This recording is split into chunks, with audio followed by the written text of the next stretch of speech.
আসসালামু আলাইকুম সুপ্রিয় শিক্ষার্থীরা, তোমাদের সকলকে স্বাগতম স্কুল অফ এক্সেলেন্সের আরেকটি আয়োজনে। আজকে তোমাদের সামনে উপস্থিত হয়েছি পটেনশিয়াল পাবলিকিয়ান এক্সাম যে তোমাদের নিয়েছিলাম আমরা রাজশাহী ইউনিভার্সিটির উপরে, সেটা সাধারণ জ্ঞান সমাধান নিয়ে।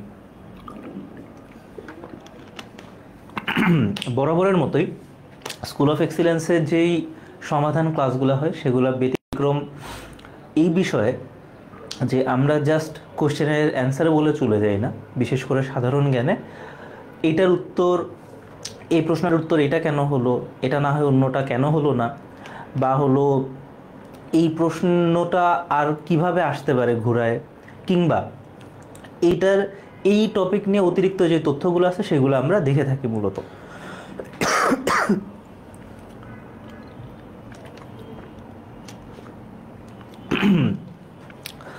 আমাদের কাছ থেকে ক্ষমা চেয়ে নিচ্ছে, আমার একটু গলার অবস্থা ভালো না, এর জন্য কাশি হচ্ছে।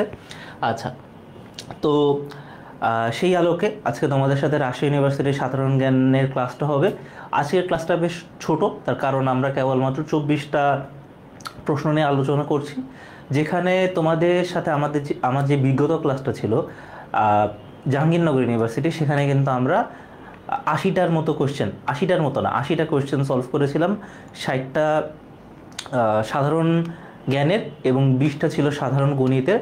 তোমাদের যাতে জাহাঙ্গীরনগর ইউনিভার্সিটিতে পড়ার ইচ্ছা তারা কিন্তু সেই ক্লাসটা দেখে আসতে পারো, তোমাদের জন্য বেশি ইম্প্যাক্টফুল হবে বলে আশা করছি। তো চলো কথা না বাড়িয়ে একদম প্রথম প্রশ্নে আমরা চলে যাই। প্রথম প্রশ্নটা তোমাদের এই কারণে দেওয়া হয়েছে যে এই প্রশ্নটা কিন্তু বেশ কনফিউজিং। তোমাদের মধ্যে এই প্রশ্নটার দ্বারা কনফিউজড হয়ে যাও এই প্রশ্নটা দেখলেই। তোমরা একটু দেখি কমেন্ট করতো যে 1 নাম্বার, রবীন্দ্রনাথ ঠাকুর গীতাঞ্জলি ইংরেজি অনুবাদ করেন কে? তোমাদের কাছে কি মনে হয় এটা কে লিখেছিল? ডব্লিউ.বি. ইয়েটস এটার অনুবাদ করেছিল? রবীন্দ্রনাথ ঠাকুর নিজে অনুবাদ করেছিল? চার্লস ডিকেন অনুবাদ করেছিল? নাকি জন কিটস অনুবাদ করেছিল? রবীন্দ্রনাথ ঠাকুরের গীতাঞ্জলি, যেটার জন্য তিনি নোবেল পুরস্কার পেয়েছিলেন, কত সালে নোবেল পুরস্কার পেয়েছিলেন? 1913 সালে।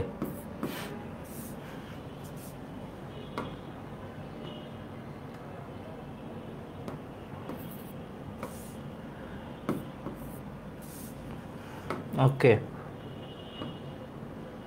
আচ্ছা, 1913 সালে পায় হলো নোবেল পুরস্কার।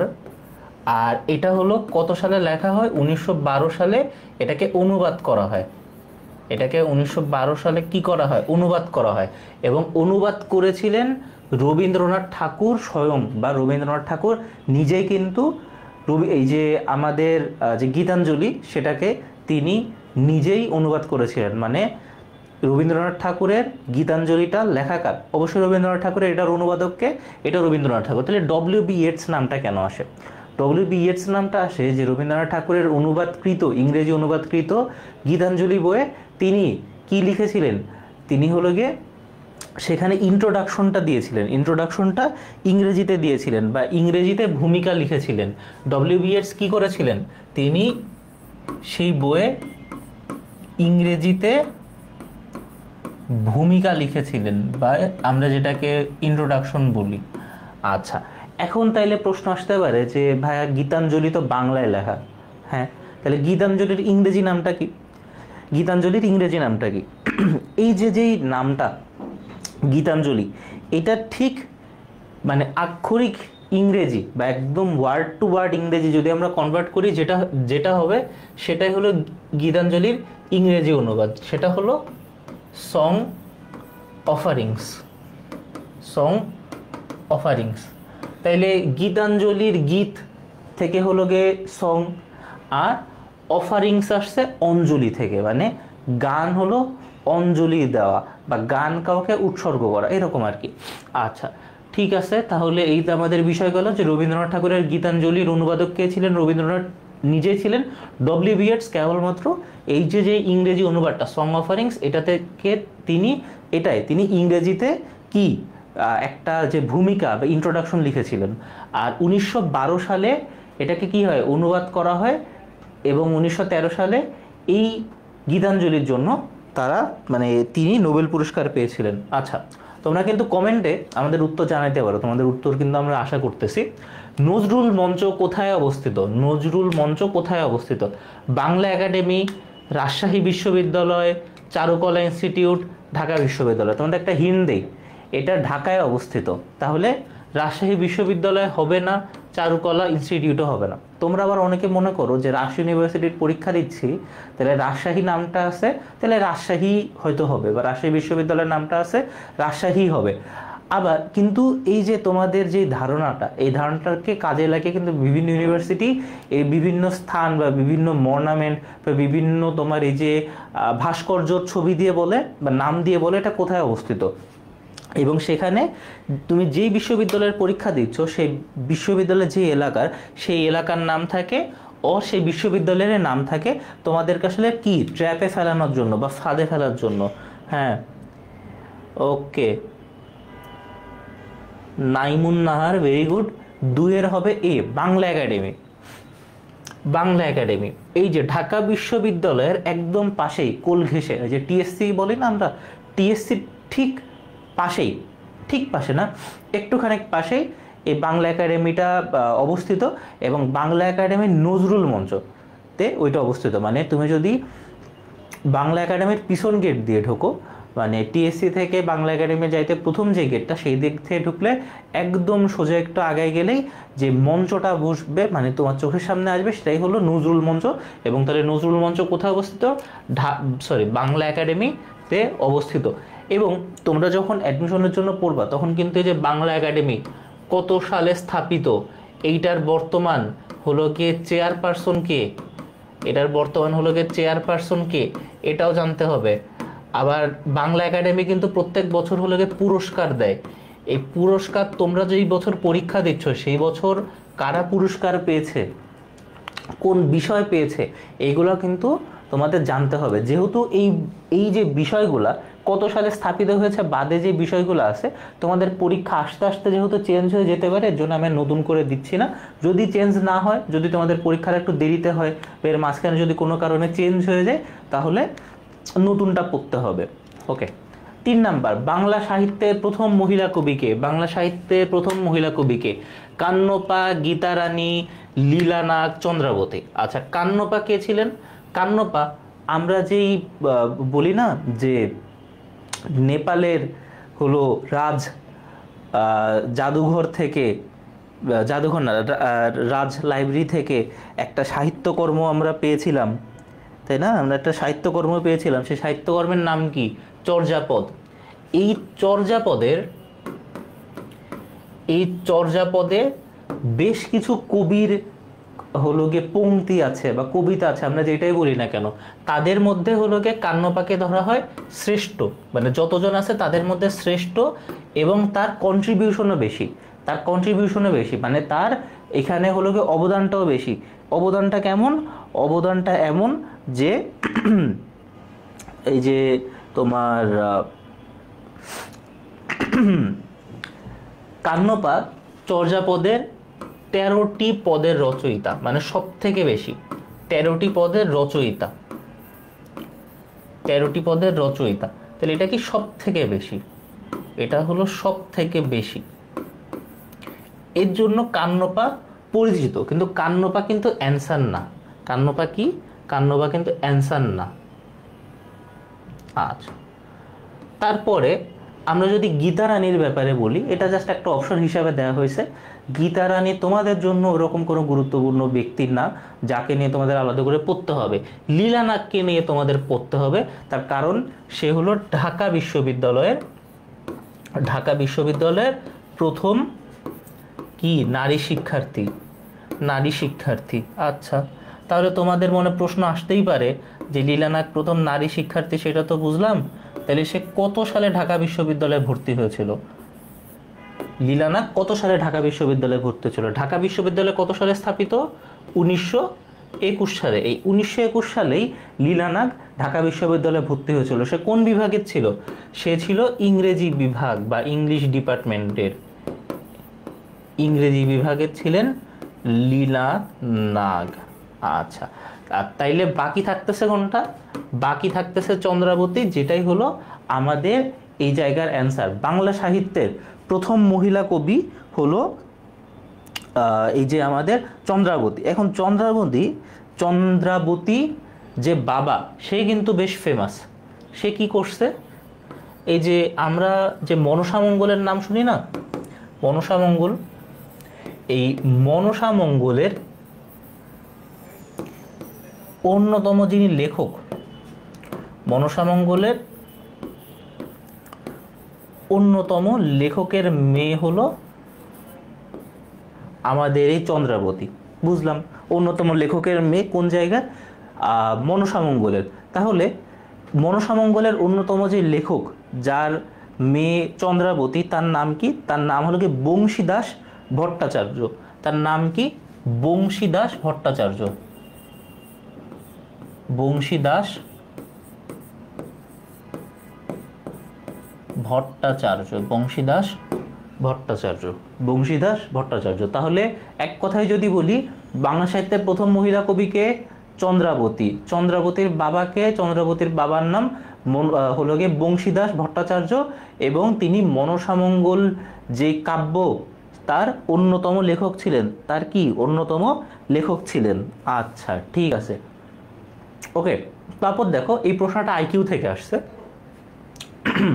16 সালের 30শে জানুয়ারি শনিবার হলে 1 জানুয়ারি কি বার ছিল? 1 জানুয়ারি কি বার ছিল? শুক্রবার, মঙ্গলবার, রবিবার না বুধবার? আচ্ছা, তাহলে আমাদের কাছে কোন তথ্যটা আছে আমি সেটা দেখি। আমাদের কাছে কি আছে? 16 সাল। 16 সাল বলতে কি বোঝাচ্ছে? 2016 বা 2016 কত তারিখ? 30শে জানুয়ারি কি বার ছিল? 30শে জানুয়ারি ছিল শনিবার। আমরা শুধু এইটুকু জানি। আর আমাদের কি বের করতে হবে? 1 জানুয়ারি কি বার ছিল। তাহলে আমরা আগে দেখব যে 30শে জানুয়ারি থেকে 1 জানুয়ারির মধ্যে ডেটের ডিফারেন্স কতটুকু, বা তারিখের ডিফারেন্স কতটুকু। তাহলে মনে করো আমরা যদি 1 জানুয়ারিতে, আর তো আমাদের আসে, তাই না? তাহলে 2, 3, 4, 5 এরকম করতে করতে 30শে জানুয়ারি মূলত 29 দিন। 30শে জানুয়ারি মূলত 29 দিন। এখন আমরা আরেকটা কি তথ্য জানি, যে 7 দিনে 1 সপ্তাহ। তাহলে আমরা দেখি যে 7 1 7, 7 2 14, 14 পরে 21, তারপরে 28। তাহলে 4 সপ্তাহ মানে কি? 4 সপ্তাহ মানে 28 দিন। তাহলে এই 29কে আমরা কিন্তু আবার এইভাবেও লিখতে পারি যে 28 দিন বা 4 উইকস প্লাস 1 ডে। আচ্ছা, তাহলে 30শে জানুয়ারি যদি শনিবার থাকে, তাহলে তার আগের 7 দিন আগে কি ছিল? তার আগের 7 দিন আগে ছিল শনিবার, তার আগের 7 দিন আগেও ছিল শনিবার, তার আগের 7 দিন আগে শনিবার, তার আগের 7 দিন আগেও শনিবার। তাহলে আমরা এই জায়গায় পাইলাম কি? শনিবার পাইলাম। আমরা পাইলাম হলো কি শনিবার। কিন্তু এখন দেখো, আমাদের যে একদিনের হিসাব কিন্তু এখনো আসছে, তাই না? এটা কিন্তু ভুলে গেলে হবে না। আর তাইলে আমরা কি প্লাস আমরা হলো কি এই যে 29 বোঝানোর জন্য 28 + 1 দিয়ে আমরা 29 বোঝাচ্ছি, ঠিক আছে। কিন্তু আমরা কিন্তু সামনের দিকের ডেট নির্ণয় করতেছি না, আমরা কিন্তু পিছনের দিকের ডেট নির্ণয় করতেছি। আমরা কিন্তু সামনের ডেট জানি 30শে জানুয়ারি, আমরা কোনটার ডেট জানি না? পিছনের 1 জানুয়ারির ডেট জানি না, যেটা হলো কি পিছনে। এর জন্য শনিবারের কি? শনিবারের আগের দিন, শনিবারের আগের দিন হলো উত্তর। এখন তোমরা বলো তো, শনিবারের আগের দিন কোন বার? তোমরাই বলো যে শনিবারের আগের দিন কোন বার। এটা তোমরা পারো কিনা? সব থেকে মনে হয় ইজি কোশ্চেন, যেটা তোমাদের জিজ্ঞাসা করছি। Naimun Nahar, very good. মিশকাতুর রহমান ওয়াহিদ, চর্যাপদের 13টি পদের রচয়িতা। হ্যাঁ, তাহলে দেখো যে বিষয়টা কি দাঁড়ালো। তোমাদের যদি আরো শর্টে একবার বুঝাই যে আমরা এটার উত্তর কিভাবে কি করলাম, আরেকবার যদি বুঝাই, তাহলে আমাদের কাছে আগে বুঝতে হবে যে আমাদের কাছে কোন তথ্যটা আছে বা কতটুকু তথ্য আছে। আমাদের কাছে কেবলমাত্র এইটুকু তথ্য আছে যে 2016 সালের 30শে জানুয়ারি ছিল কি বার? শনিবার। আমাদের বের করতে হবে কি 2016 সালের 1 জানুয়ারি কি বার ছিল, তাই না?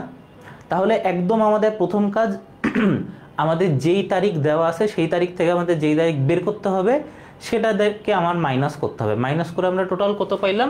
29 দিন। এখন 29 দিনকে আমরা এইভাবে লিখতে পারি যে 4 সপ্তাহ 1 দিন, তাই না? তার কারণ কি? 4 সপ্তাহ 28 দিন, সাথে 1 দিন যোগ করলে 29 দিন হয়ে গেল, মিলে গেল। এখন তাহলে এই যে 30 জানুয়ারি শনিবার হলে তার এক সপ্তাহ আগেও তো শনিবার ছিল, তাই না? তার এক সপ্তাহ আগেও শনিবার, তার এক সপ্তাহ আগেও শনিবার, তার এক সপ্তাহ আগেও শনিবার। তাহলে এই যে আমরা শনিবার পাইলাম, কিন্তু আমরা যে এক্সট্রা ওয়ান ডে রাখছি, এটা তো আমরা এখানে প্লাস দিয়ে আমরা বুঝাইছি, প্লাস দিয়ে বুঝাইছি কেন? কারণ 28 + 1 29, কিন্তু আমরা তো পিছনের দিকের সময় কাউন্ট করতেছি। তাহলে তখন কিন্তু সময় কাউন্ট করতে গেলে আমরা যখন সপ্তাহের দিন কাউন্ট করতেছি, এখন কিন্তু শনিবারের পরের দিন রবিবার, এটা আমরা কাউন্ট করব না। আমরা কাউন্ট করব যে শনিবারের আগের দিন কি, শুক্রবার। যদি তোমাকে জিজ্ঞাসা করতো যে 2016 সালের 1 জানুয়ারি ছিল শুক্রবার, 2016 সালের 1 জানুয়ারি ছিল শুক্রবার, 30 জানুয়ারি কি বার ছিল, তখন এই যে এই প্রসেস পর্যন্ত একই থাকবে, শুধু পার্থক্যটা কি হবে, শনিবারের তোমার তখন এখানে শুক্রবার আসবে এবং শুক্রবারের পরের দিন আমরা বের করব। তার কারণ কি, আমরা যখন এখানে দেখতেছি 30 জানুয়ারি দেওয়া আছে, আমাদের 1 জানুয়ারি দিতে মানে বের করতে হবে, তাহলে তো আমরা পাস্টে যাব, তাই না? পাস্টে যাব, পাস্টে গেলে মাইনাস হবে। আর আমরা যখন ফিউচারে যাব, যদি আমাদের 1 জানুয়ারি দেওয়া থাকতো, আমরা যদি 30 জানুয়ারি আমাদের বের করতে হতো, তখন আমরা ফিউচারে যাব, তখন আমাদের শুক্রবারের সাথে 1 যোগ করতে হতো। যেহেতু আমরা এখন পাস্টে যাচ্ছি, শনিবার থেকে আমাদের 1 মাইনাস করা লাগতেছে। আশা করি বুঝতে পারছো এটা। সুক্তা, ইসমাইল, আকন্দ, মুড অফ কেন? মুড ঠিক করো। আচ্ছা, তারপরে আমরা দেখি 5 নাম্বার। এটা আর একটা আইকিউ কোশ্চেন। সুমনা তার যাত্রা শুরু করার স্থান থেকে 10 মিটার পূর্ব দিকে হাঁটার পরে ডানে ঘুরলো এবং 6 মিটার হাঁটলো। এরপর সে পুনরায় ডানে ঘুরে 12 মিটার হাঁটলো। অতঃপর কিছুক্ষণ বিশ্রাম নিয়ে সে পুনরায় হাঁটা শুরু করলো। সে এখন কোন দিকে হাঁটছে? আমরা আগে তাহলে হিসাব করে নিই যে আমরা যদি এরকম মনে করি এটা একটা চৌরাস্তা, তাহলে একদম উপরে কি থাকবে? একদম উপরে সব সময় থাকবে হলো উত্তর। উত্তরের নিচে কি থাকে? দক্ষিণ। আমার মতো দক্ষিণবঙ্গে কাদের কাদের বাসা বলো? তারপরে আমরা কি জানি, আমাদের পশ্চিম দিকে পশ্চিমবঙ্গ না, তাহলে এইদিকে হলো গিয়ে পশ্চিম, এদিকে কি? এদিকে হলো পশ্চিম। আর তাইলে আমাদের ডান দিকে কি আসে? পূর্ব। তাহলে এটা আমরা বের করে ফেললাম। এইটুকু যেন তোমাদের ভুল না হয় যে উপরে সবসময় উত্তর, নিচে সবসময় দক্ষিণ, উপরে সবসময় উত্তর, নিচে সবসময় দক্ষিণ, ডানে পূর্ব, বামে পশ্চিম, ডানে পূর্ব, বামে পশ্চিম। এইটা যদি ভুলায় যায়, তাহলে কিন্তু তোমার জীবনেও এই আইকিউ মিলবে না। আচ্ছা, দেখি এবার সুমনা কোন দিকে কি করছে। সুমনা তার যাত্রা শুরু করার স্থান থেকে, তাহলে সুমনা কোন জায়গা থেকে যাত্রা শুরু করছে? এই জায়গায়। তাহলে সুমনা কোথায়? সুমনা এখন 4 রাস্তার মোড়ে। সুমনা যাত্রা শুরু করার স্থান থেকে 10 মিটার পূর্ব দিকে হাঁটার পরে, তাহলে সে মনে করে এই যে, আচ্ছা তাহলে আমরা অন্য কালি ব্যবহার করি যেন তোমাদের দেখতে সুবিধা হয়। আচ্ছা, তাহলে সুমনা এই যে এই দিকে কত মিটার গেছে? এই দিকে সে 10 মিটার গেছে।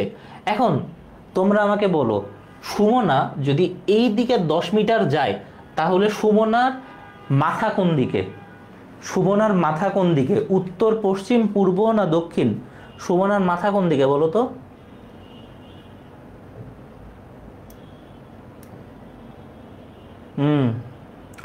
বলো সুমনার মাথা কোন দিকে?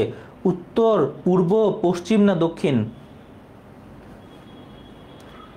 সুমনা 4 রাস্তার মোড় থেকে পূর্ব দিকে 10 মিটার গেল, তাহলে সুমনার মাথা কোন দিকে? পূর্ব দিকে। Very good. তাহলে সুমনার মাথা কোন দিকে? পূর্ব দিকে।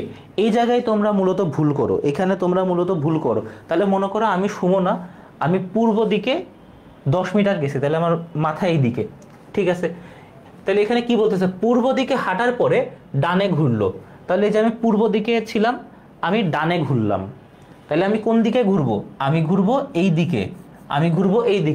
ডানে ঘুরে 6 মিটার হাঁটলো, তাহলে ডানে ঘুরে সে 6 মিটার হাঁটলো, তাহলে কোন দিকে হাঁটলো? সে হাঁটলো দক্ষিণের দিকে। তাহলে তার মাথা এখন কোন দিকে? তার মাথা এখন দক্ষিণের দিকে। আচ্ছা, 6 মিটার হাঁটলো, এরপর সে পুনরায় ডানে ঘুরলো, তাহলে তার মাথা যদি এই দিকে থাকে, সে কিন্তু আবার এই দিকে যাবে। সেই দিকে কত মিটার গেল? সে গেল 12 মিটার। সে গেল কত মিটার? সে গেল 12 মিটার। 12 মিটার হাঁটলো, অতঃপর কিছুক্ষণ বিশ্রাম নিয়ে সে পুনরায় হাঁটা শুরু করলো। তাহলে সে এখন কোন দিকে হাঁটছে? এবার তোমরাই বলো, সে এখন কোন দিকে হাঁটছে?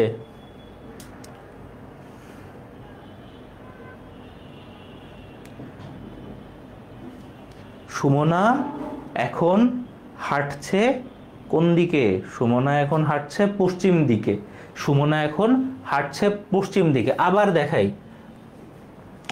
দেখাই, তোমাদের আইকিউ ম্যাথ টাইপের প্রবলেম যেহেতু একটু বেশি থাকে, এর জন্য আমরা আবার দেখাই। সুমনা এখানে দাঁড়িয়ে রয়েছে, এবং তোমরা যখন এই টাইপের ম্যাথগুলো আইকিউগুলো করবা, যে কে কোন দিকে রয়েছে বা কে কোন দিকে গেছে, কে কত দূর গেছে, এই টাইপের যে ম্যাথগুলো করবা, সব সময় এটা মনে করো স্ট্রাকচার, এটা ফর্মুলা, এটা ভুল করা যাবে না। এইদিকে পশ্চিম দিবে, এদিকে পূর্ব দিবা হবে না, এদিকে দক্ষিণ দিবে, এদিকে উত্তর দিবে, এটা হবে না। এইটা সবসময় মাথায় রাখতে হবে। তাহলে সুমনা যাত্রা করার শুরুর স্থান থেকে 10 মিটার পূর্ব দিকে গেল 10 মিটার পূর্ব দিকে। তাহলে মাথা তার কোন দিকে? তার মাথা হলো গিয়ে এই দিকে। আচ্ছা, পরে সে ডানে ঘুরলো এবং 6 মিটার হাঁটলো। সে ডানে কত মিটার হাঁটলো? 6 মিটার হাঁটলো। তারপরে সে আবার ডানে ঘুরে কোন দিকে হাঁটলো? 12 মিটার হাঁটলো। তাহলে তার ডিরেকশন কোন দিকে? সে কোন দিকে যাচ্ছে? তার মাথা কোন দিকে? তার মাথা হলো কি পশ্চিম দিকে। তাহলে অ্যান্সার কত হবে? অ্যান্সার হবে হলো এ নাম্বার, পশ্চিম দিক। আশা করি এটা কোনো কোয়েশ্চেন নেই বা সমস্যা নেই। আচ্ছা, তারপর দেখো, এটা একটা ধারার অঙ্ক, সিরিজের অঙ্ক। এই ধরনের অঙ্ক দেখে কিন্তু ভয় পাওয়ার একদম মানে প্রয়োজন নাই। তার কারণ কি? তার কারণ হলো এই টাইপের ম্যাথগুলো কিন্তু তোমরা 9-10 এমনিতেই করে আসছো, তাই না? 9-10 তোমরা এই টাইপের ম্যাথগুলো এমনিতেই করে আসছো। এখানে কি বলছে? 4 + 12 + 36 প্লাস ড্যাশ গুণোত্তর ধারাটির অষ্টম পদ কত? গুণোত্তর ধারা। তাহলে আমরা বুঝতেছি যে এখানে একটা গুণের একটা সম্পর্ক আছে। কেমন? আমরা একটু দেখি যে 4 × 1 = 4, 4 × 2 = 3, 4 = 12। তাহলে 4-এর সাথে 3 গুণ করলে আমরা 12 পাই। আবার 12-র সাথে 3 গুণ করলে আমরা 36 পাই, তাই না? তাহলে আমরা ফর্মুলাটা আগে লিখি। a × r n - 1, a × r n - 1। এখানে a কত? a হলো একদম প্রথমের যে সংখ্যাটা, তাহলে 4 × r কত? এই যে দুইটার মধ্যে যে পার্থক্য, দুইটার মধ্যে যে গুণের পার্থক্য, যোগের পার্থক্য না কিন্তু গুণের পার্থক্য। তাহলে গুণের পার্থক্য কত? 3। আর n কত? আমরা যেটা চাই, আমরা কত চাই? 8 চাই। তাহলে উপরে আমরা 8 দিলাম, -1 দিলাম। তাহলে এখানে আমরা 4 রেখে দিলাম। কারণ আমরা কি জানি, তুমি যদি এই যে 4-এর সাথে 3-এর গুণ করে দাও আগে, তাহলে কিন্তু ভুল হবে। ভুল কেন হবে বলো তো? এই যে আমরা ছোটবেলায় পড়ছি না বডমাসের নিয়মে। বডমাসটা যদি আমরা একটু লিখি, দেখো বডমাস। তাহলে একদম প্রথমে আমাদের কিসের হিসাব করতে হবে? ব্র্যাকেটের হিসাব। তারপরে আমাদের এই যে পাওয়ারের হিসাব করতে হবে, পাওয়ারের হিসাব। তারপর কিসের হিসাব করতে হবে? ডিভিশন বা ভাগের হিসাব। তারপরে মাল্টিপ্লিকেশন বা গুণ বা গুণনের হিসাব। তারপরে অ্যাডিশন বা যোগের হিসাব বা সামেশনের হিসাব। এবং লাস্টে সাবট্রাকশনের হিসাব। তুমি যদি এই যে ব্র্যাকেট বাদ দিয়ে আগে ডিভিশন করো, ডিভিশন বাদ দিয়ে আগে অ্যাডিশন করো, তখন কি হবে? তোমার কিন্তু এই যে বলে না যে সবার অঙ্ক মিলে আমার অঙ্ক মিলে না, তখন সবার অঙ্ক মিলবে, তোমাদের কিন্তু অঙ্ক মিলবে না। অঙ্ক মিলাইতে গেলে বডম্যাস ফলো করতে হবে। তাহলে 3 আমরা 3-তে রাখলাম। আগে আমরা এই যে ও এর কাজ করব, পাওয়ারের কাজ করব। 8 - 1 কত বলো তো? 8 - 1 হলো গিয়ে 7। আচ্ছা, তাইলে এই যে দেখো, এখন এইটা তোমাদের বের করতে একটু কষ্ট মনে হবে, যে আমরা তো জানি যে 3-3 স্কোয়ার হলো গিয়ে 9। তাহলে আমরা এখন এত কিভাবে বের করব? সহজ হিসাব, 3-এর সাথে 3 গুণ করলে কত হয়? 9। তাহলে আমাদের একবার হলো, আমাদের 7 বার করতে হবে। এরকম করে 7 বার করবা, তাহলে যেই রেজাল্টটা আসবে সেটাই হলো এটা। জাস্ট হিসাবের ক্যালকুলেশনের জন্য আমি শর্টে লিখে দিচ্ছি যে এটা হবে হলো, এটা কত হবে? 2187। এখন 2187কে তোমার কত দিয়ে গুণ করতে হবে? অবশ্যই 4 দিয়ে গুণ করতে হবে। 2187কে 4 দিয়ে গুণ করতে হবে। আচ্ছা, তাহলে 2187কে যদি আমরা 4 দিয়ে গুণ করি কত আসে? 8748। 8748 কি আমাদের অ্যান্সারে আছে? হ্যাঁ আছে, 8748 আমাদের অ্যান্সারে আছে। তাহলে এইটাই হলো বিষয়। তাহলে এইখানে তোমাদের কয়েকটা জিনিস মাথায় রাখতে হবে, সেটা হলো এই যে ফর্মুলা, তোমাদের একে তো ফর্মুলা মাথায় রাখতে হবে, ফর্মুলা জানতে হবে। তারপরে কি জানতে হবে, এ বলতে কি বোঝায়, এ বলতে প্রথম সংখ্যা, আর বলতে কি বোঝায় রেশিও, যে একটার একটার মধ্যে গুণনের পার্থক্য কত সেইটা। যদি এখানে যোগের সম্পর্ক থাকতো, এখানে তো গুণের সম্পর্ক, যদি যোগের সম্পর্ক থাকতো তখন এখানে ডি হতো, তাহলে তোমাকে 12 থেকে 4 মাইনাস করতে হতো, তখন এখানে ডিতে থাকতো। আর এই যে ছোটোখাটো যে ক্যালকুলেশনগুলো, সেগুলো তোমরা আশা করি পেরে যাবা, সেগুলো কি তোমরা আশা করি পেরে যাবা।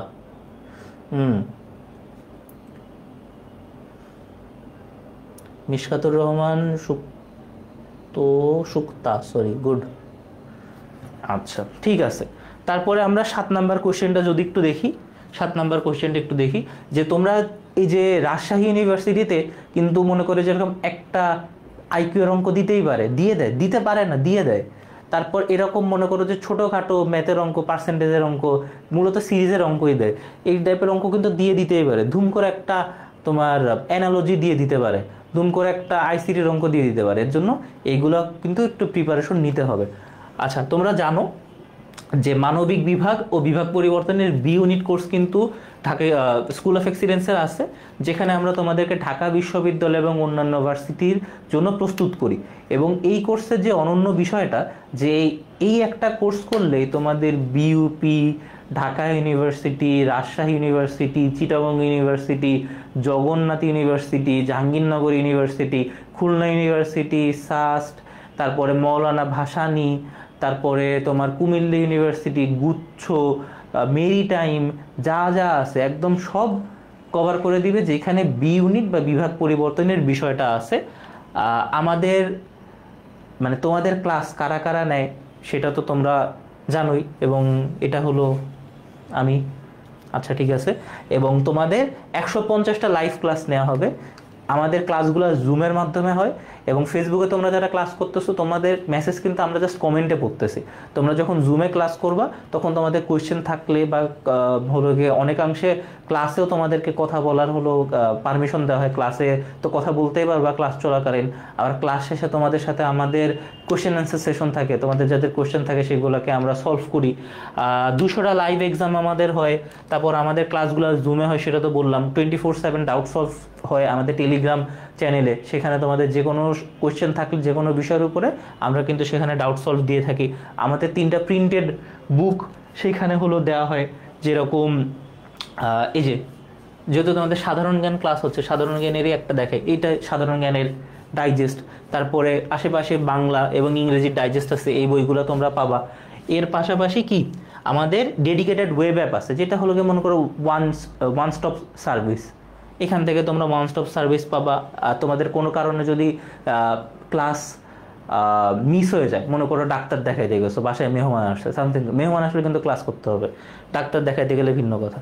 রেকর্ড ক্লাস হলো গিয়ে তোমরা করতে পারবা। আবার অনেকের মনে হইতে পারে যে না, আমি একবার ক্লাস করছি, আরেকবার আমি নোট করার জন্য ক্লাস করব, বা ক্লাসটা আমি আরেকবার মনে করো যে 1.5 বা 1.75 বা 2x স্পিডে দেখবো, তখন তোমরা সেটা করতে পারো। এবং সকল ভার্সিটির পূর্ণাঙ্গ প্রস্তুতি সেটা তো হবেই, এবং তোমাদের জন্য থাকছে কি একটা প্রিমিয়াম টি শার্ট, যেটা আমি পরে আছি, এটা দিয়ে দিব না, মানে এই একই ডিজাইন আর কি। আচ্ছা, বৃষ্টির পানিতে কি থাকে? বৃষ্টির পানিতে কি থাকে? ভিটামিন এ কোন জায়গায় থাকে? আমরা ছোটবেলায় পড়ছি না, ভিটামিন এ কোথায় থাকে? এই যে আমার মতো যাদের চোখের সমস্যা, তাদের কি বলতো যে বেশি করে ভিটামিন এ খাবে, বেশি করে ভিটামিন এ খা। ভিটামিন এ কোথায় থাকে? ভিটামিন এ থাকে ছোট মাছে, বা যেটাকে আমরা হলো গিয়ে মলা মাছ, ঢেলা মাছ বলি, এরকম। ডিমে থাকে, দুধে থাকে। ডিম দুধে তো মনে করো সব পুষ্টিগুণই থাকে, এটা আমরা বাদ দিই। তারপর মনে করো কি যে লাল, সবুজ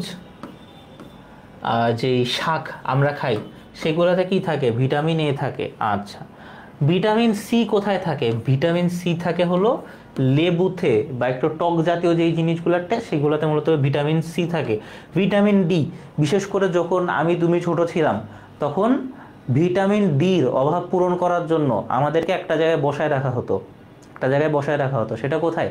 সেটা বারান্দায় হইতে পারে, সেটা ছাদেও হইতে পারে, সেটা উঠানেও হইতে পারে। কেন বসায় রাখা হতো? ভিটামিন ডি পূরণ করার জন্য। তাইলে বাকি জিনিসগুলা, বাকি যেই আমাদের যেই ভিটামিনের চাহিদা, সেগুলো আমরা মূলত খাওয়ার মাধ্যমে পূরণ করি, বা কোনো কিছু তোমার তোমার এটাকে কি বলে, যে ভোগ করার মাধ্যমে সেটা আমরা পূরণ করি। কিন্তু ভিটামিন ডি যেটা, সেটা আমরা রোদ থেকে পাই, বা সানলাইট থেকে পাই, বা সূর্যের যে বেগুনি রশ্মি, অতি বেগুনি রশ্মি, সেখান থেকে পাই। তাহলে এটাকে আমরা বলতে পারি সানলাইট।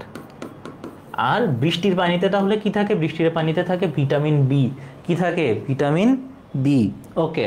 তারপরে 1971 মুক্তিযুদ্ধের সময় জাতিসংঘের যে দেশ বাংলাদেশের পক্ষে ভেটো দিয়েছিল? যুক্তরাজ্য, সোভিয়েত ইউনিয়ন, ফ্রান্স, যুক্তরাষ্ট্র। আমরা জানি যে পাকিস্তানের সাথে যে যুদ্ধ হয়েছিল, সেখানে যুক্তরাজ্য এবং যুক্তরাষ্ট্র ডিরেক্টলি পাকিস্তানকে সহায়তা করেছে। ফ্রান্স কিছু কিছু ক্ষেত্রে করেছে। অন্যদিকে বাংলাদেশের পক্ষে ছিল সোভিয়েত ইউনিয়ন, যেটা ভেঙে রাশিয়া সহ বেশ কিছু দেশ হয়েছে, এবং ইন্ডিয়াও বাংলাদেশকে বিভিন্নভাবে সাহায্য করেছিল মুক্তিযুদ্ধকালীন সময়ে। তাহলে উত্তর কোনটা হবে? Soviet union. উত্তর কোনটা হবে? Soviet union. এবং তৎকালীন বিষয় অনেকটা এরকম ছিল যে তখন মূলত ছিল কোল্ড ওয়ার। তখন মূলত ছিল কোল্ড ওয়ার বা স্নায়ুযুদ্ধ। তখন ইউএসএ ক্যাপিটালিজম বা হলো কি ধনতন্ত্র প্রমোট করতো সবসময়, সব জায়গায় ক্যাপিটালিজম প্রমোট করতো ইউএসএ। আর রাশিয়া প্রমোট করতো কি? রাশিয়া প্রমোট করতো কমিউনিজম বা সোশ্যালিজম বা সমাজতন্ত্র। এর জন্য ইউএসএ যেই দিকে যাইতো, রাশিয়া তার ভিন্ন দিকে যাইতো। রাশিয়া যেই দিকে যেত, ইউএসএ তার ভিন্ন দিকে যেত। তাহলে ইউএসএ হলো পাকিস্তানকে সাপোর্ট করা শুরু করছে। স্বাভাবিকভাবে বর্তমানে রাশিয়া, যেহেতু তখন সোভিয়েত ইউনিয়নের সব থেকে পাওয়ারফুল রাশিয়াই ছিল, বা হলো তৎকালীন সোভিয়েত ইউনিয়ন, তারা মুক্তিযুদ্ধে পূর্ব পাকিস্তান বা বাংলাদেশকে সাপোর্ট করে। তুমি আসবে বলে হে স্বাধীনতা কার রচনা? সুফিয়া কামাল, শওকত ওসমান, শামসুর রহমান এবং সিকান্দার আবু জাফর। কার রচনা? হলো সুফিয়া কামাল, শওকত ওসমান, শামসুর রহমান, সিকান্দার আবু কালাম, সিকান্দার আবু জাফর। এইটার রচয়িতা শামসুর রহমান। এটার রচয়িতা শামসুর রহমান। তার একটা কিন্তু সুন্দর ডাক, মানে তার এক সুন্দর একটা টাইটেল আছে, সেটা হলো নাগরিক কবি। নাগরিক কবি। তার কারণ কি? তিনি হলো এই যে নগর জীবন বা নগরের যে ব্যস্ততা, মূলত এইগুলাকে ফোকাস করে কবি লিখছে, মানে কবিতা লিখছে। এই বাদে যারা যারা তৎকালীন বা তার সময়েরই হলো গিয়ে কবি ছিল বা যে কোনো সাহিত্যিক ছিল, তাদের লেখার বিষয়বস্তুই ছিল গ্রাম গ্রাম গ্রাম অঞ্চল। কিন্তু শামসুর রহমান এদিক থেকে ছিলেন ভিন্ন। শামসুর রহমানের একটা রচনা হলো, বা হলো তার একটা কবিতা হলো আসাদের ষাট। তোমরা আসাদের ব্যাপারে মোটামুটি জানো। শহীদ আসাদ আমাদের ইতিহাসের সাথে জড়িত। তাকে নিয়ে বা তার স্মরণে শামসুর রহমান এই কবিতাটি লিখেছিলেন, আসাদের ষাট কবিতা। আসাদের ষাট কবিতা। এবং আসাদ গেট নামে কিন্তু একটা জায়গাও আছে ঢাকার ভিতরে, মোহাম্মদপুর এরিয়াতে, আসাদ গেট। আচ্ছা, মাওরি আদিবাসীরা বাস করে কোথায়? মাওরি আদিবাসীরা বাস করে কোথায়? নিউজিল্যান্ড, ফিজিতে, পাপুয়া নিউগিনিতে, রাশিয়ায়। উত্তর হলো নিউজিল্যান্ড। এই যে নিউজিল্যান্ড নিয়ে প্রায় প্রশ্ন আসে, এবং ঘুরে ফিরে 3-4টা বিষয়ে প্রশ্ন আসে। একটা, মাওরি আদিবাসীরা কোথায় বসবাস করে, বা নিউজিল্যান্ডে কোন হলো গিয়ে আদিবাসীর অবস্থান? মাওরি। তারপর মাওরিদের একটা বিশেষ তাদের ঐতিহ্যবাহী ড্যান্স আছে, সেখানে তারা হলো মানে মনে করো যে চিৎকার করে হলো নিজেদেরকে উদ্দীপনা যোগানোর জন্য এবং অপোনেন্টকে ভয় ভীতি দেওয়ার জন্য হলো তারা চিৎকার করে মনে করো যে এরকম হাতে পায়ে বাড়ি মেরে হলো একটা ড্যান্স মতো করে। সেটার নাম হলো হাকা। হাকা, এইটা নিয়ে প্রশ্ন আসে। আবার আরেকটা যেটা নিয়ে প্রশ্ন আসে যে বিশ্বে কোন দেশ প্রথম নারীদের ভোটাধিকার নিশ্চিত করে? নারীদের ভোটাধিকার নিশ্চিত করে মানে বিশ্বের কোন দেশে প্রথম নারীরা ভোট দিতে পারে, সেটা মানে ভোট দিয়েছিল, সেটা হলো নিউজিল্যান্ড। আর আরেকটা নিয়ে কোশ্চেন আসতে পারে, যদি নিউজিল্যান্ডের ক্রিকেট টিম খুব ভালো পারফর্ম করে সেটা। আর আরেকটা নিয়ে কোশ্চেন আসার সম্ভাবনা অনেক কম, সেটা হলো নিউজিল্যান্ডের জাতীয় খেলা কি? নিউজিল্যান্ডের জাতীয় খেলা কি? নিউজিল্যান্ডের জাতীয় খেলা হলো রাগবি। নিউজিল্যান্ডের জাতীয় খেলা হলো রাগবি। ওকে, ফিফা কত সালে প্রতিষ্ঠিত হয়? ফিফা, আমরা সবাই ফুটবল খেলি, মানে খেলি, ফুটবল দেখি, আবার তোমরা অনেকে হলো গিয়ে ফিফা গেমও খেলো, তাই না? তাহলে ফিফা প্রতিষ্ঠিত হয় কত সালে? ফিফা প্রতিষ্ঠিত হয় 1904 সালে। আচ্ছা, ফিফার পূর্ণ রূপটা যদি আমরা দেখি, ফিফার পূর্ণ রূপটা যদি আমরা দেখি,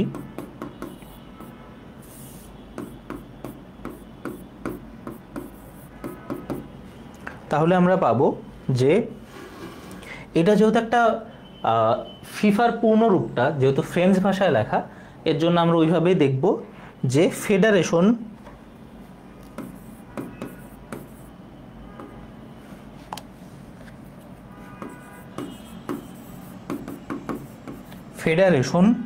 ইন্টারন্যাশনাল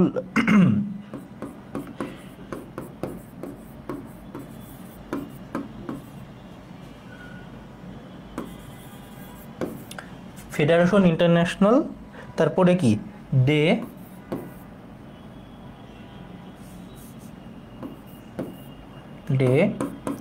ফুটবল, তারপরে অ্যাসোসিয়েশন। এবং এটা মূলত কোন ভাষায় লেখা? এটা হলো ফ্রেঞ্চ ভাষায় লেখা, এটা ফ্রেঞ্চ ভাষায় লেখা। তাহলে বলতে পারো যে ফ্রেঞ্চ ভাষা জেনে তো আমার লাভ নেই, ফিফার ইংরেজি পূর্ণরূপটা কি? ফিফার ইংরেজি পূর্ণরূপটা কি? ইংরেজি পূর্ণরূপটা যদি আমরা লিখতে চাই তাহলে লিখতে হবে কি? তাহলে লিখতে হবে international association of international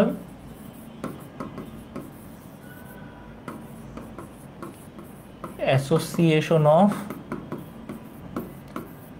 international association of কি? অবশ্যই ফুটবল, তাই না? International association of football federation.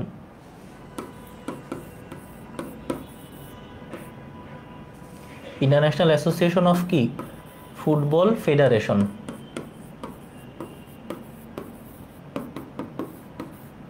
Okay, তারপরে ফিফা নিয়ে আমাদের আর যেই প্রশ্নটা প্রায়ই আসে সেটা হলো ফিফা সদর দপ্তর কোথায়? ফিফা সদর দপ্তর কোথায়? এটা হলো কোথায়? জুরিক। এটা কোথায়? জুরিকে। জুরিকটা একটা শহরের নাম। জুরিক শহর কোথায় অবস্থিত? এটা অবস্থিত সুইজারল্যান্ডে। এটা কোথায় অবস্থিত? সুইজারল্যান্ডে। তাহলে ফিফা কত সালে প্রতিষ্ঠিত হয়? 1904 সাল। এটার ফ্রেঞ্চ পূর্ণরূপ বা মানে প্রকৃত বা আসল পূর্ণরূপ কোনটা? Federation international de football association. আর এটার ইংরেজি পূর্ণরূপ কি? International association of football federation. এবং এটার অবস্থান কোথায়? জুরিক, সুইজারল্যান্ডে। জুরিক, সুইজারল্যান্ডে। ওকে, তারপরে যদি আমরা দেখি 12 নম্বর প্রশ্নের দিকে আমরা যদি যাই, তাহলে আমরা পাবো যে জাতিসংঘ কর্তৃক দাপ্তরিক ভাষার সংখ্যা কয়টি? জাতিসংঘ কর্তৃক দাপ্তরিক ভাষার সংখ্যা কয়টি? দাপ্তরিক ভাষার সংখ্যা জাতিসংঘ কর্তৃক হলো গিয়ে 6টি। কি কি?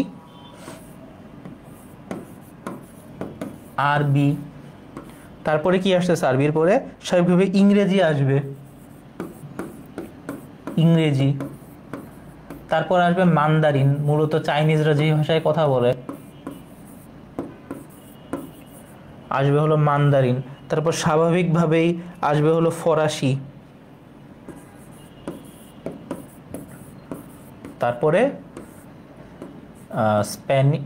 স্প্যানিশ,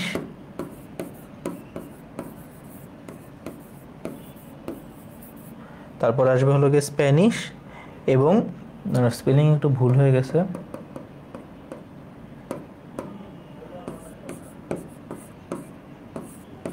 স্প্যানিশ এবং রাশিয়ান বা রুশ ভাষা, রুশ ভাষাও বলা যায়।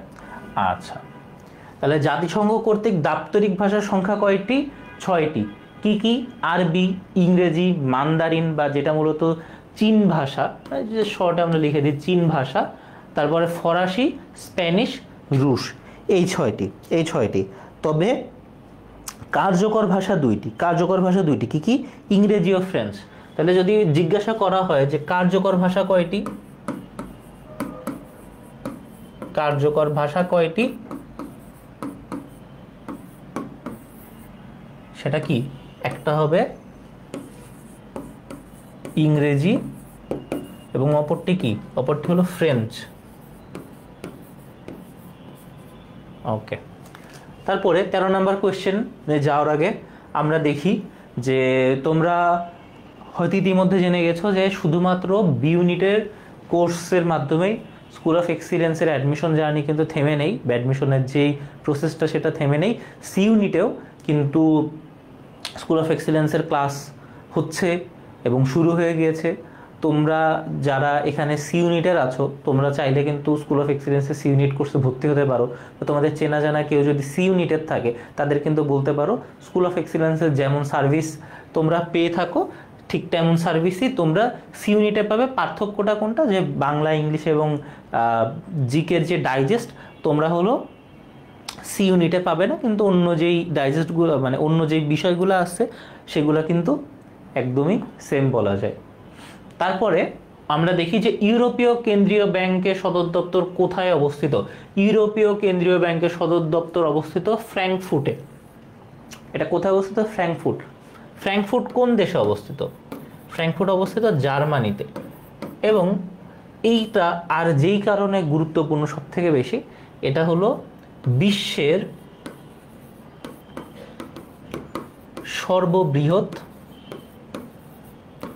সর্ববৃহৎ বই মেলা হয় এখানে। বিশ্বের সর্ববৃহৎ বই মেলা হয় এই ফ্র্যাঙ্কফুর্ট শহরে, যেটা কোথায় অবস্থিত? জার্মানিতে। এবং এই ফ্র্যাঙ্কফুর্ট শহরেই কি ইউরোপের কেন্দ্রীয় ব্যাংকের সদর দপ্তর অবস্থিত। যে নদীটির উৎস ও সমাপ্তি বাংলাদেশেরই অভ্যন্তরে, যে নদীটির উৎস ও সমাপ্তি বাংলাদেশেরই অভ্যন্তরে, সেটা হলো সাঙ্গু। এবং সাঙ্গুর পাশাপাশি আরেকটা যেই নদী সেটা হলো হালদা। সাঙ্গু এবং হালদাই একমাত্র নদী যেটা বাংলাদেশে উৎপত্তি হয়ে বাংলাদেশেই তার কি হয়েছে? তার ইতি হয়েছে বা শেষ হয়েছে, তাই না? আচ্ছা, তাহলে আমরা যদি মাতামুহুরীর কথা বলি তাহলে এটা হলো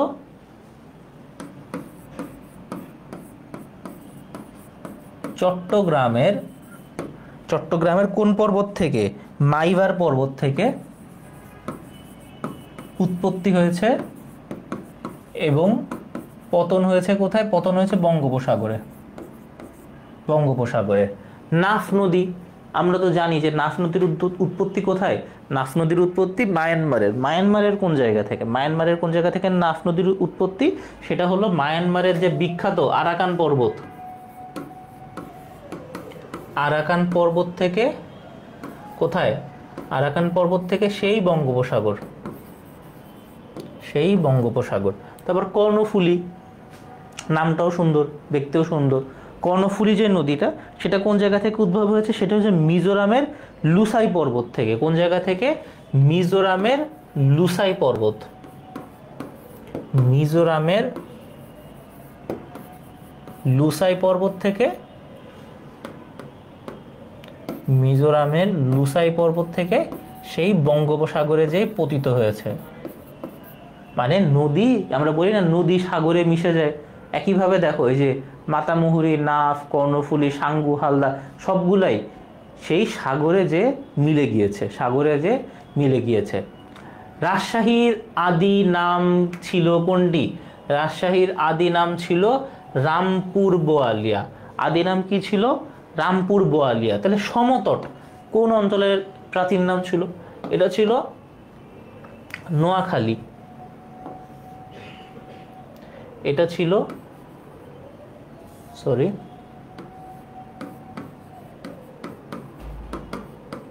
নোয়াখালী, কুমিল্লা অঞ্চল। আচ্ছা, তারপর হরিকেল কোন প্রাচীন অঞ্চলের নাম ছিল? হরিকেল নামটা শুনে আমাদের কোনটা নারিকেল মনে হয় না? নারিকেল কোন জায়গায় বেশি? নারিকেল হলো গিয়ে কক্সবাজার, সেটা কোন জায়গায়? চট্টগ্রাম।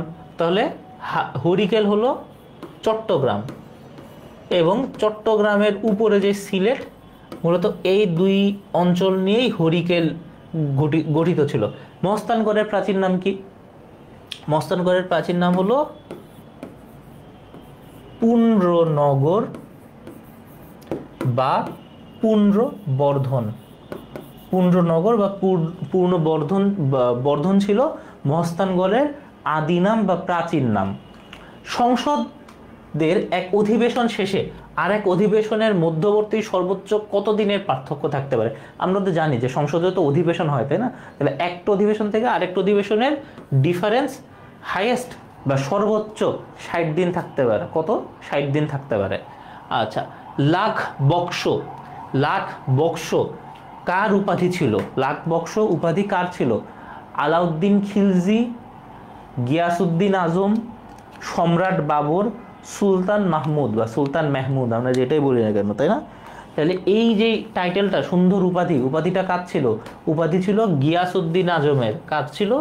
গিয়াসউদ্দিন আজম। এই যে এরকম মনে করো উপাধিও কিন্তু জানতে হবে যে কার উপাধি কি ছিল। যদি এরকম হয় যে কোনো গুরুত্বপূর্ণ ব্যক্তি দিছিল বা গুরুত্বপূর্ণ কনটেক্সটে হলো গিয়ে তাকে উপাধিটা দেওয়া হয়েছিল, তাহলে কিন্তু সেটাও জানতে হবে যে গিয়াসউদ্দিন আজমকে লাখ বক্স উপাধি কে দিয়েছিলেন। যেহেতু সেরকম মানে তোমাদের জন্য গুরুত্বপূর্ণ কোনো ব্যক্তি দেয় নাই বা কোনো গুরুত্বপূর্ণ ওরকম ইভেন্টের আদলে দেয় নাই যেটা হলো গিয়ে আসলে তোমাদের লাগবে, এর জন্য এখানে আর উল্লেখ সেটা আমরা করতেছি না। ওকে, তারপরে আমরা চলে যাই। তারপরে যদি আমরা যাই যে বাংলাদেশের সশস্ত্র বাহিনীর সর্বাধিনায়ককে, বাংলাদেশের যে সশস্ত্র বাহিনী যেরকম আর্মি, নেভি, এয়ারফোর্স, বিডিআর, এদের সর্বাধিনায়ক, এদের একদম উপরে কে? তাহলে তো তোমাদের দেখে মনে হইতেই পারে যে প্রতিরক্ষা মন্ত্রী, তাই না? না, প্রতিরক্ষা মন্ত্রী না, কিন্তু সেটা হলো রাষ্ট্রপতি। এবং রাষ্ট্রপতি যদি চায়, রাষ্ট্রপতির কিন্তু অনেক ক্ষমতা। এই যে রাষ্ট্রপতির কি ক্ষমতা, সে কোন কোন জায়গার প্রধান এবং তিনি কাকে কাকে শপথ পাঠ করাইতে পারে, এইগুলা নিয়ে কিন্তু প্রায় প্রশ্ন আসে যে রাষ্ট্রপতিকে শপথ পাঠ করায় কে, প্রধানমন্ত্রীকে শপথ পাঠ করায় কে, বিশেষ কর্মকর্তাদের শপথ পাঠ করায় কে, অন্যান্য মন্ত্রী বা বর্তমান সময়ে যে উপদেষ্টা তাদের শপথ পাঠ করায় কে, তাই না? আমরা তো দেখছি যে উপদেষ্টাদের শপথ পাঠ কে করেছে? প্রেসিডেন্ট। তাহলে এরকম প্রেসিডেন্ট কাকে কাকে শপথ পাঠ করায় বা কোন কোন ব্যক্তিকে কাকে কাকে কারা শপথ পাঠ করে, এগুলো কিন্তু আমাদের জানতে হবে। যা শর্টে বলি যে প্রেসিডেন্টের কত পাওয়ার। যদি কোনো তোমার মানে ডেথ পেনাল্টি পাওয়া কোনো ব্যক্তি, মানে কোনো ব্যক্তিকে যদি আদালত রায় দেয় যে সে মৃত্যুদণ্ডের আসামি, তাহলে সেই মৃত্যুদণ্ডের আসামি চাইলে প্রেসিডেন্টের কাছে ক্ষমা আবেদন করতে পারে এবং প্রেসিডেন্ট তাকে ক্ষমাও করে দিতে পারবে। আবার প্রত্যেকটা বিশ্ববিদ্যালয়ের প্রধানকে তো আমরা আসলে ভিসি বলে জানি, তাই না? ভিসি মানে কি? ভাইস চ্যান্সেলর, মানে চ্যান্সেলরের নিচুর যে পরের যে পদটা সেটা ভাইস চ্যান্সেলর। তাহলে চ্যান্সেলর কারা? প্রত্যেকটা পাবলিক এবং প্রাইভেট ইউনিভার্সিটির চ্যান্সেলর কিন্তু আমাদের এই প্রেসিডেন্ট। এবং প্রেসিডেন্ট চাইলে কিন্তু অন্য একটা দেশের উপরে যুদ্ধ তোমার এটাকে কি করতে পারে? নির্দেশ দিতে পারে। এমন শক্তিশালী ক্ষমতাও কিন্তু আমাদের বা একজন প্রেসিডেন্টের মধ্যে থাকে। আচ্ছা, আমাদের সফলতা 2024-25 সেশনে এই যে তোমাদের যেই তন্ময় ভাই ক্লাস নেয় ইংরেজিতে, সে কিন্তু আমাদের স্টুডেন্ট ছিল। দ্বিতীয় হয়েছিল রাবি সি ইউনিটে, খুবই সি ইউনিটে। এই যে তোমাদের রাবি পড়ানো হচ্ছে সি ইউনিট, যেটা মানে যেটা মূলত তোমার সায়েন্সের ইউনিট, মানবিক থেকে পরীক্ষা দেওয়া যায়, ওখানে সে দ্বিতীয় হয়েছিল। তারপরে তোমার বিউপির F-SSS, তোমাদের যারা এবার অ্যাডমিশন দিবে তাদের প্রথম পরীক্ষার সম্ভাবনা অত্যাধিক বেশি বিউপিতে, সেখানে দ্বিতীয় হয়েছিল মেহনাজ মোস্তফা। তারপরে তোমাদের যারা ক্লাস দেখতেছো তাদের মধ্যে অনেকেই থাকতে পারো যারা সেকেন্ড টাইমার। তোমরা মনে করতে পারো যে না, সেকেন্ড টাইম দিয়ে তো মনে হয় ভালো কিছু হয় না খুব একটা, তাই না? দেখো, এই যে এনামুল হক সাকিব সরকারি গুরুদোয়াল কলেজের জাহাঙ্গীরনগর বিশ্ববিদ্যালয়ের সি ইউনিটে প্রথম হয়েছে, দ্বিতীয় হয়ে। তারপরে দেখো যে কুমিল্লা বিশ্ববিদ্যালয়ের বি ইউনিটে দশম হয়েছে হালিমাতো সাদিয়া, বা রাজশাহী ইউনিভার্সিটির সি ইউনিটে নবম হয়েছে হলো সাব্বির আহমেদ সজীব। এর জন্য তুমি একবার যে পারো নাই, এই যে দেখো তোমাদের যে কোশ্চেন যে ইউনিটের উপর বেস করে করা হয়েছে, পঞ্চম হয়েছে সেখানে রাজশাহী ইউনিভার্সিটির এই ইউনিটে তাহমিদ ইমতিয়াজ BMARPC থেকে। মানে Bangladesh Munshi BDR Munshi Abdur Rouf rifles public college. তাহলে প্রথমবার পারো নাই, এতে কিন্তু হার মানা যাবে না। কষ্টকর নিউজ, ঠিক আছে, মেনে নিতে হবে, কিন্তু মেনে নিয়ে পরের বারের জন্য কিন্তু মানে পূর্ণ প্রস্তুতি নিয়ে তোমাদের এগিয়ে পরীক্ষা দিতে হবে। তারপরে 11 সিন্ধু নদী কোথায় অবস্থিত? 11 সিন্ধু নদী কোথায় অবস্থিত? এই প্রশ্নটা যে অ্যাডমিশনে কতবার আসছে, এই প্রশ্ন হচ্ছে যে অ্যাডমিশনে কতবার আসছে তার কিন্তু কোনো ঠিক নাই। 11 সিন্ধু দুর্গ কোথায় অবস্থিত? কিশোরগঞ্জে অবস্থিত। তাইলে এরকম নির্দেশনা, নিদর্শন, এরকম গুরুত্বপূর্ণ স্থান বা কোন নদী কোথায় অবস্থিত, কার বাসা কোথায় অবস্থিত, কে কোন জায়গায় জন্মগ্রহণ করছে, কে কোন জায়গায় কি করছে, এগুলো নিয়ে কিন্তু হর হামেশাই প্রশ্ন আসে। এগুলো নিয়ে হর হামেশাই প্রশ্ন আসে। পৃথিবীর ভূত্বক, আমরা জানি যে আমাদের যে পৃথিবী সেটা হলো কি বিভিন্ন লেয়ারে লেয়ারে হলো গিয়ে গঠিত। সেখানে তাহলে ভূত্বক কয়টি বৃহৎ প্লেটে গঠিত? এই যে বিভিন্ন যেই ভূ প্লেট দিয়ে আমাদের যে পৃথিবীটা গঠিত, এটা কয়টি বৃহৎ প্লেট দিয়ে গঠিত? সেটা হলো 7টি বৃহৎ প্লেট দিয়ে গঠিত। কৃষিকাজ নির্ভর সভ্যতা কোনটি? কৃষিকাজ নির্ভর সভ্যতা কোনটি মানে কোন সভ্যতাটার মূল নিদর্শন বা কোন সভ্যতাটার মূল যে মনে করো যে তোমার চালিকা শক্তি ছিল কৃষি, এটা কিন্তু আসলে একটা উত্তর হবে না। এটাই উত্তর যেমন মেসোপটেমীয় সভ্যতা হবে, তেমন মিশরীয় সভ্যতা হবে, তেমন সিন্ধু সভ্যতা হবে। তিনটাই কৃষি নির্ভর সভ্যতা। কিন্তু যদি জাস্ট একটাই উত্তর নিতে হয়, তাহলে মিশরীয় সভ্যতাকে নিতে হবে। কারণ মিশরীয় সভ্যতায় মূলত প্রথম কৃষিকাজ সূচনা হয় বা শুরু হয়েছিল। প্রাচীনতম শহর কোনটা? প্রাচীনতম শহর হলো গিয়ে ভেনিস, জেরুজালেম, দামেস্ক নাকি রোম? দামেস্ক। পৃথিবীর প্রাচীনতম শহর ছিল দামেস্ক, যেটা হলো সিরিয়াতে অবস্থিত, যেটা বর্তমানে সিরিয়াতে অবস্থিত। দ্বিতীয় বিশ্বযুদ্ধ চলাকালীন বাফার স্টেট ছিল কোনটি? আগে বাফার স্টেট বুঝতে হবে। বাফার স্টেট মনে করো যে এই যে একটা বড় রাষ্ট্র আর এই যে একটা বড় রাষ্ট্র, এই বড় রাষ্ট্রর মাঝখানে যে ছোট রাষ্ট্রটা কম গুরুত্বপূর্ণ রাষ্ট্র, এইগুলা মনে করো যে একই সাথে বড় এবং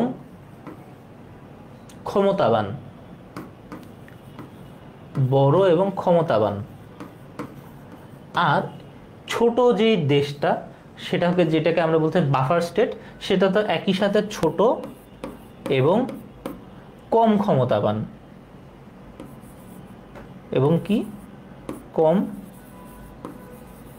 ক্ষমতাবান। এরকমই একটা বাফার স্টেট কোনটা হবে? যুক্তরাষ্ট্র তো বড় ও ক্ষমতাবান হবে না, ফ্রান্স বড় ক্ষমতাবান হবে না, ইতালি বড় ক্ষমতাবান হবে না। তাহলে উত্তর কোনটা হবে? উত্তর হবে বেলজিয়াম। দ্বিতীয় বিশ্বযুদ্ধ চলাকালে বাফার স্টেট ছিল কোনটি? বেলজিয়াম। ওকে, তারপরে last question, statue of piece কোথায় অবস্থিত? এটা নিয়ে তোমাদের অনেক কনফিউশন দূর করে দিই। নাগাসাকিতে আছে পিস স্ট্যাচু, পিস স্ট্যাচু আর স্ট্যাচু অফ পিস কিন্তু এক না। পিস স্ট্যাচু এবং স্ট্যাচু অফ পিস কিন্তু এক না। নাগাসাকি কোন জায়গায় এটা তো তোমরা সবাই জানো, এটা তো আসলে বলার কিছু নাই, সেটা হলো জাপানে। তারপরে নিউ ইয়র্ক হলো অবস্থিত ইউএসএ তে, হোচিমিন সিটি অবস্থিত ভিয়েতনামে, আর সিউল কোথায় অবস্থিত? সিউল অবস্থিত হলো সাউথ কোরিয়াতে। সাউথ কোরিয়াতে। এই সাউথ কোরিয়াতে মূলত স্ট্যাচু অফ পিস অবস্থিত। এটা আরেকটা নাম আছে এই স্ট্যাচুটা, সেটা হলো comfort women statue. Comfort women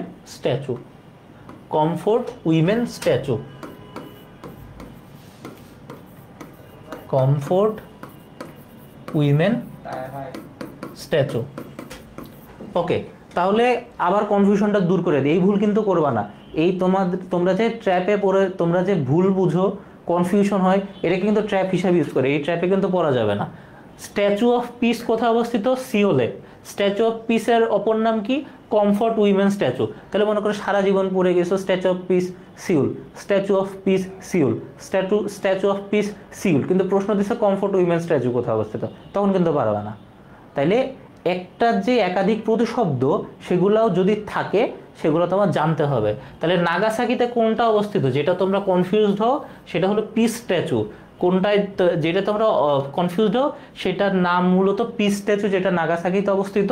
are সিউলে অবস্থিত হলো স্ট্যাচু অফ পিস বা কমফর্ট উইমেন স্ট্যাচু। এর মাধ্যমেই আমাদের ক্লাস আজকে শেষ হচ্ছে। রাজশাহী ইউনিভার্সিটির পটেনশিয়াল যে এক্সাম নিয়েছিলাম তোমাদের, আশা করি তোমরা ভালো পারফর্ম করেছো। যাদের যে জায়গায় প্রবলেম ছিল সেগুলা সলভ হয়েছে।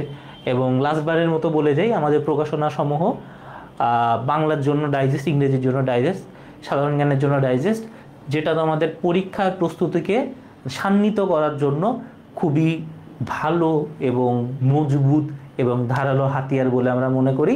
এবং গিফট আইটেম হিসাবে তো থাকতেছে বলছে যে টি শার্ট, এটা যদি আগে প্রিন্টের এবং একটা স্টাডি প্ল্যানার, যে তোমরা সারাদিন কিভাবে পড়বা, সারা মাস বা সপ্তাহে কীভাবে পড়বা, সেটা নিজেদের মানে জার্নাল বলে, যে এটাকে জার্নাল, সেলফ জার্নাল, বা নিজেদেরকেই যেন নিজেরা তোমার টেস্ট করতে পারো, বা নিজেরাই যেন নিজেদেরকে ইভ্যালুয়েট করতে পারো যে না, আমি আজকে যে যতক্ষণ পড়ছি বা যেই সাবজেক্ট যতটুকু পড়ছি বা যতটুকু ঘুমাইছি, এটা কি ঠিক হয়েছে, বেঠিক হয়েছে, আরও বেশি করতে হবে না আরও কম করতে হবে এটা।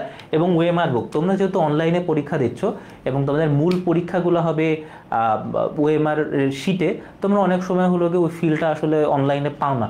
এর জন্য তোমাদেরকে কিন্তু প্রত্যেকটা ইউনিভার্সিটিতে যেরকম প্রত্যেকটি ইউনিটে যেরকম কোয়েশ্চেন আসে সেইটার আলোকে আমাদের ওয়েমার বুকটা দেওয়া আছে, যেন তোমরা বাসায় বসেও প্র্যাকটিস করতে পারো। আচ্ছা, এবং 1500 টাকা ছাড়ে ভর্তি হওয়া যাবে 14 সেপ্টেম্বর পর্যন্ত, মানে কালকেই কিন্তু লাস্ট ডেট। আশা করি তোমরা এই ডিসকাউন্টের সম্পূর্ণ শতভাগ সুযোগটা নিবে এবং এর মাধ্যমেই আজকের ক্লাস শেষ হচ্ছে। পরবর্তীতে কোনো ক্লাসে কোনো জায়গায় তোমাদের সাথে দেখা হয়ে যাবে ইনশাল্লাহ। সেই পর্যন্ত তোমরা সবাই ভালো থেকো, দোয়া রেখো। আসসালামু আলাইকুম।